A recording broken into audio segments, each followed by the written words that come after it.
Well, the first month of the year, I think we always make our New Year's resolutions, right, Doug? And of course, a lot of those, probably 90% of those are, I'm going to get organized this year, right? This is very, very true, and especially this time of year because, you know, you're stuck inside, you can't get outside all that much, and so you're stuck with your clutter.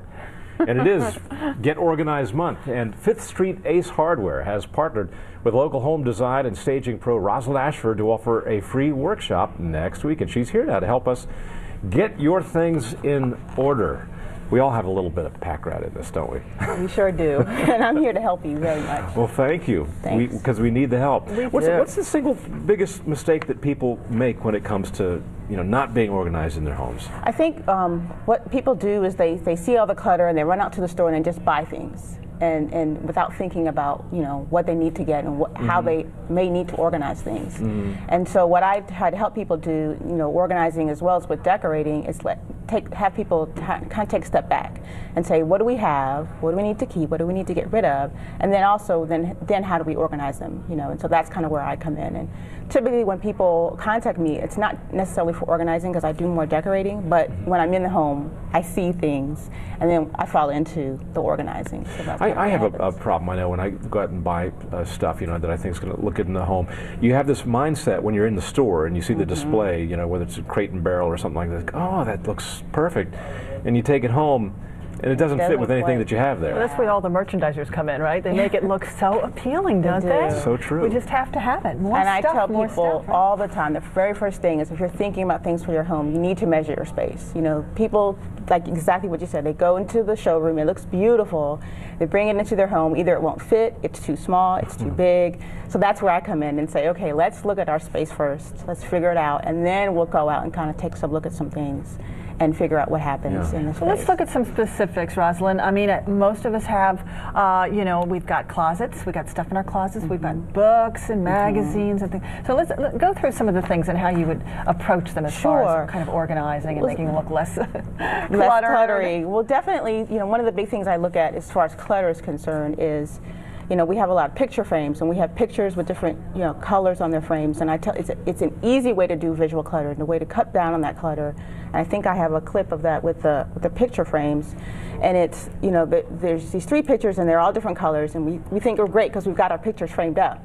But what I tell people to do is to cut down on that, is to make all your picture frames the same color, so you can actually see the pictures in the frames, and it completely cuts down on the clutter. Here we go. There it is right there. Yeah, so that's the before picture. So you got a red one, and what's that one in the middle? Sort of an orange or brown, maybe? People just kind of throw them together, and then once you put them all together, now you start to actually look at the pictures and not the frames. I see a theme building there. Yeah, so and you start to theme your pictures. They can be completely different sizes, but as long as they're the same color, they can be different materials, but they're the same color, you actually start to see. Isn't this your advice as well for closets? We had a picture of a closet there as well, but you believe in matching by color. Right, absolutely. And it helps you just, you know, it just will calm you down as far as, you know, trying to figure out where things go. Your eyes and your brain just kind of gets lost in all those things. You know, I have to admit, I don't even know that you're supposed to do that, but I have done that in my closet. It's good. It's a good thing. Am I anal? I don't know. But seriously, in the morning, at 2 in the morning when we get ready, it's just, you know, it's easier if you see all the gray things and the black things. It's together, and you can say, well, I'm missing something, or I need something, and it's already in that section. You don't have to go and hunt for it. That's right. Was it the same idea with books then, for example? It's absolutely Would you actually, the same thing. You know, try to find all the blue books and stick them together? You know,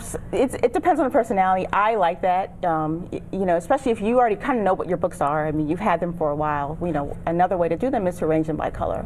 So instead of having them all kind of mismatched, just put them by color. And again, it cuts on that visual clutter. I was thinking more by size, because you know, the tall books maybe stack them together, and some smaller ones. You can do that way, or you can do tall and still with the same color together. So it'll still kind of go together. What's the key to making the most of space in your house, to make the maximum effect of efficiency and space you have?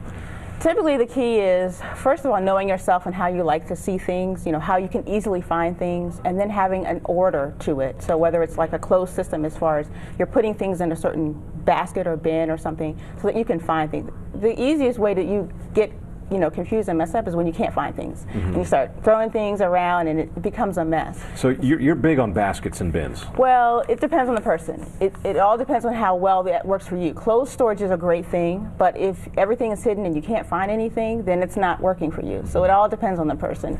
But usually when things are closed up, then it tends to look less cluttery, and then it's calming, a bit more calming. And it's nice to have a space to put everything, isn't it? It is. You know it goes in that box or that bin or that basket. And if for whatever reason it's not there, this is where I keep it. This is where I put my keys. Every day you come in, you drop your keys in the exact same space. Boy, I find this to be especially true when it comes to little ones and toys. I mean, because your house can be overtaken by sharp little plastic objects that you step on in the middle of the night and scream out loud. Oh, yeah. So it's really nice if they put them away, and that teaches the kids to learn organization. And the kids can have fun with putting things away and putting things in baskets and bins and have a good time. I know parents that have cleaning songs for their children to help them put things away in their certain places. So all those things help. And the thing about the not seeing where they are once they're put away, I mean, is there a trend toward clear plastic bins and boxes and things so you can actually see what's in there? There is, but you have to be careful, because if it's clear, then you can see that it's cluttery. So you got to think about that.